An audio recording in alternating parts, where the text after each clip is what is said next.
दुनिया का समृद्ध से समृद्ध देश भी अपने यहां गैर कानूनी नागरिकों को बाहर निकाल रहा है। हमारे देश में घुसपैठियों को बचाने के लिए अदालतों को तब तक प्रेशर पैदा किया जा रहा है। मेरे देश का नौजवान कैसे ऐसे लोगों को माफ करेगा जो घुसपैठियों की वकालत करने के लिए ताकत लगा रहे हैं? और घुसपैठिए मेरे देश के नौजवानों के हक छीन रहे हैं, उनकी रोजी रोटी छीन रहे हैं, आदिवासियों की जमीन छीन रहे हैं, बेटे बेटियों के जिंदगी पर खतरे पैदा हो रहे हैं। लेकिन उनके लिए महिलाओं पर अत्याचार होते रहे। सत्ता नीति के सिवा कुछ करना नहीं, और वो यहां पर हमें उपदेश दे रहे हैं।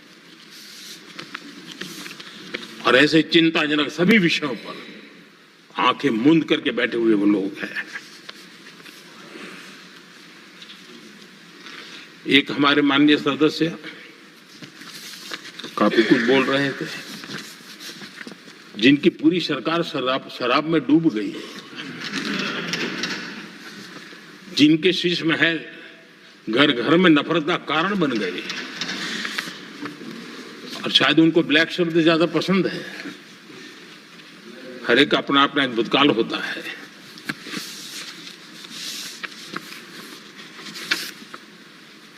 पता नहीं ब्लैक के साथ उनका क्या पुराना रिश्ता है। आदरणीय सभापति जी, ऐसे सभी साथियों से मैं आज जरूर कहूंगा, तुम कितना दुनिया को धोखा दोगे, तुम कितना दुनिया को धोखा दोगे। आईना देख लिया तो अपनी सच्चाई कहां छिपाओगे।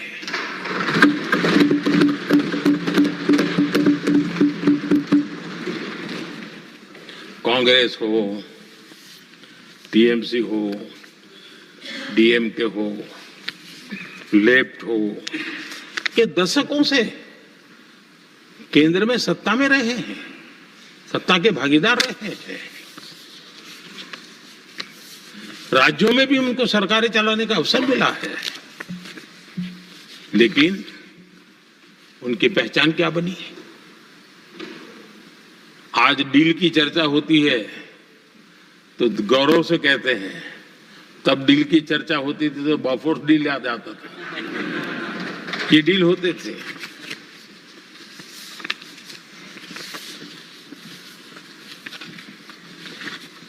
उन्होंने सिर्फ जेब भरने का काम किया। नागरिकों के जीवन में बदलाव आना उनकी प्राथमिकता नहीं थी। आदरणीय सभापति जी, मैं कुछ उदाहरणों के साथ भी बात बताना चाहता हूं, क्योंकि यहाँ चर्चा में सारे विषय आए हैं और इसलिए मुझे कहना बहुत जरूरी है। अब एक उदाहरण देता हूं मैं बैंकिंग सेक्टर का। बैंकिंग सेक्टर एक प्रकार का अर्थव्यवस्था की ग्रिड होता है। 2014 से पहले फोन बैंकिंग का कालखंड था। नेता के फोन जाते थे और उसके आधार पर करोड़ों रुपया दे दिए जाते थे,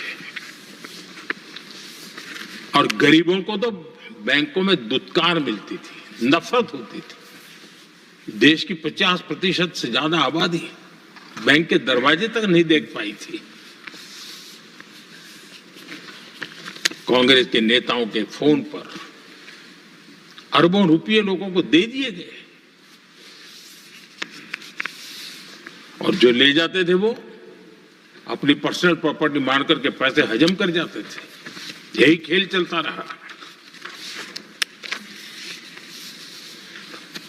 कांग्रेस और यूपीए के राज में, और आज जो इंडी अलायंस बनकर के बैठे हैं, उनके राज में बैंकिंग व्यवस्था तबाही के कगार पर खड़ी थी।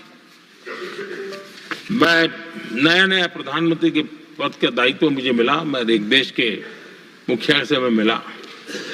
ऐसे ही बात कर रहा था। मैंने कहा बैंकिंग की दृष्टि से हम कुछ आगे बढ़ना चाहिए। उन्होंने कहा पहले एक बार साहब जरा अभी आप नए नए हो, आपके बैंकों की व्यवस्था का अध्ययन कर लीजिए। हम कैसे हिम्मत करें?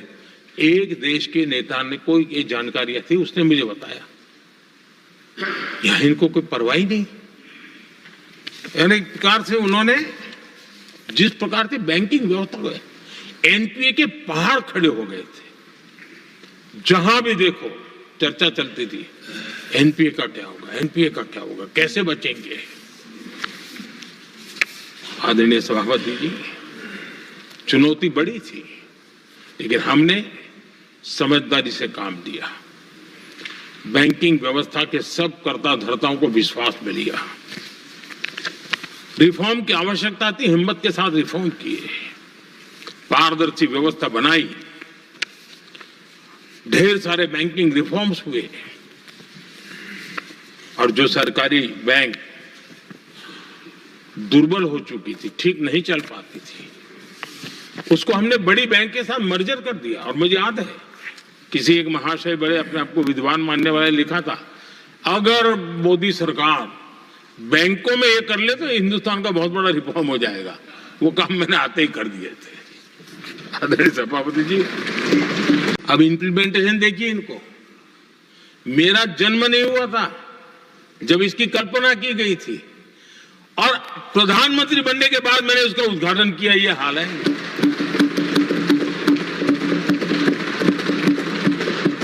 और उनका इंप्लीमेंटेशन देखिए। मुझे मुख्यमंत्री रहते हुए 3 दिन अनशन पर बैठना पड़ा था, नर्मदा सरदार सरोवर डैम के लिए, मेरे राज्य के किसानों के लिए। मैंने अपने आप को दांव पर लगा दिया था, तब जाकर के भारत सरकार को झुकना पड़ा, और तब जाकर के सरदार सरोवर डैम के कंस्ट्रक्शन को गति मिली।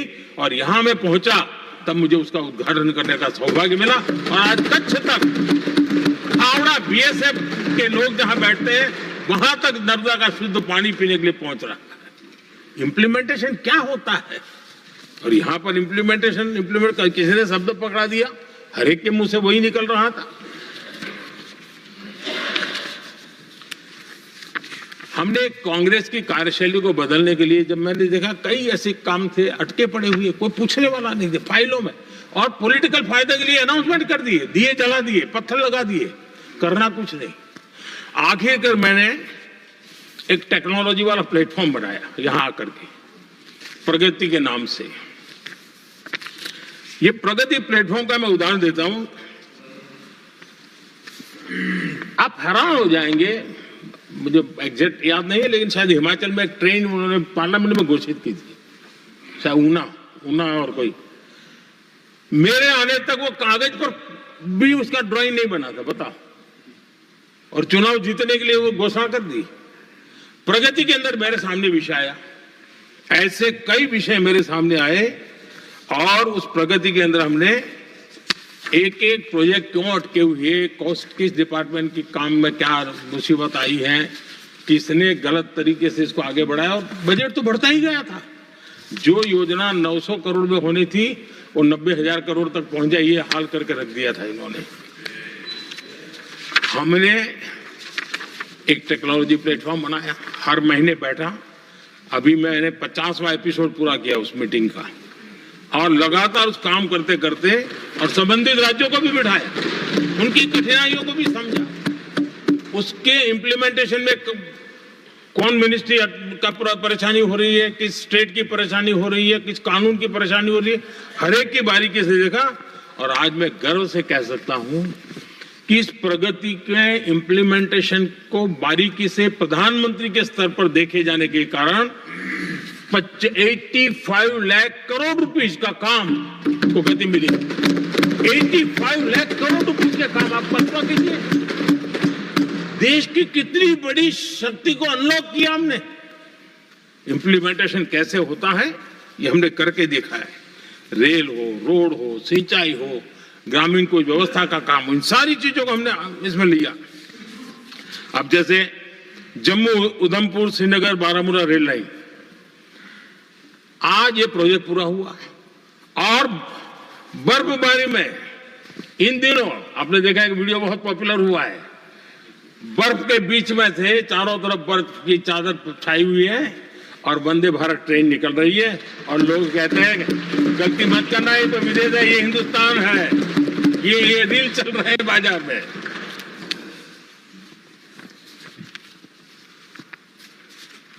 लेकिन 3 दशक तक यही प्रोजेक्ट लटका हुआ था। 3 दशक, 30 साल आप कल्पना कर सकते, 2 पीढ़ी आगे बढ़ जाए, ये यही के अटके पड़े थे। हमारी सरकार ने इसको पूरा किया।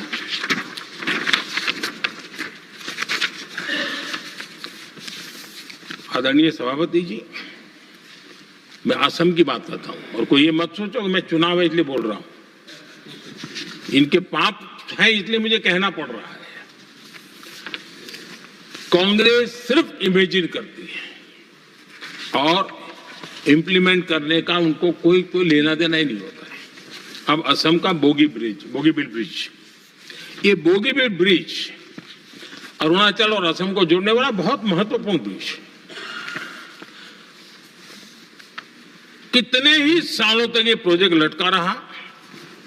हमने प्रगति के माध्यम से इसको रिव्यू किया और असम सहित पूरे नॉर्थ ईस्ट को बहुत बड़ी सुविधा वाला ये काम हमने पूरा किया। आदरणीय सभापति जी,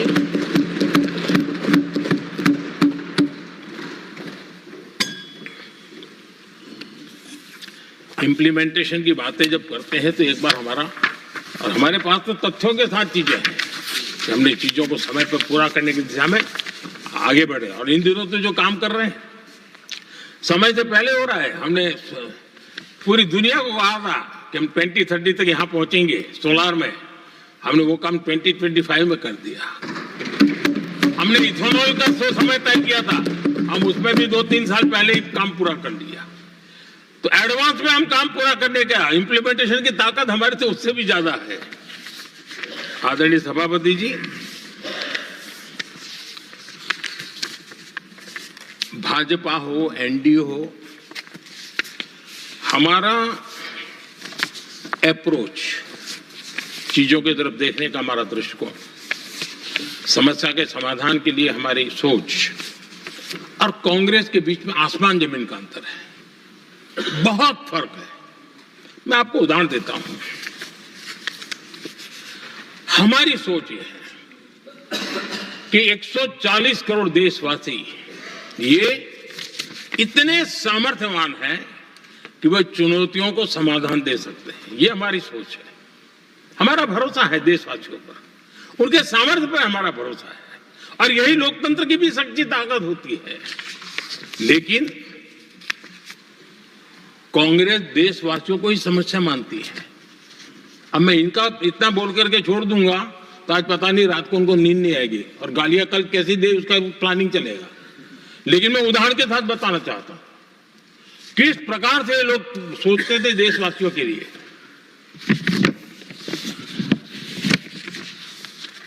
देश के लोगों के बारे में नेहरू जी और इंदिरा जी की सोच क्या थी, मैं उसके विषय में बताना चाहता हूं। इंदिरा जी एक बार ईरान गए थे और ईरान में वो भाषण दे रही थी और उस भाषण में उन्होंने नेहरू जी के साथ जो बातचीत हुई थी उसका उल्लेख किया। खुद ने कहा है, उन्होंने कहा, और मैं जो इंदिरा जी ने कहा था उसको कोट कर रहा हूं, जब किसी ने मेरे पिताजी से पूछा, यानी नेहरू जी से पूछा कि उनके सामने कितनी समस्याएं हैं,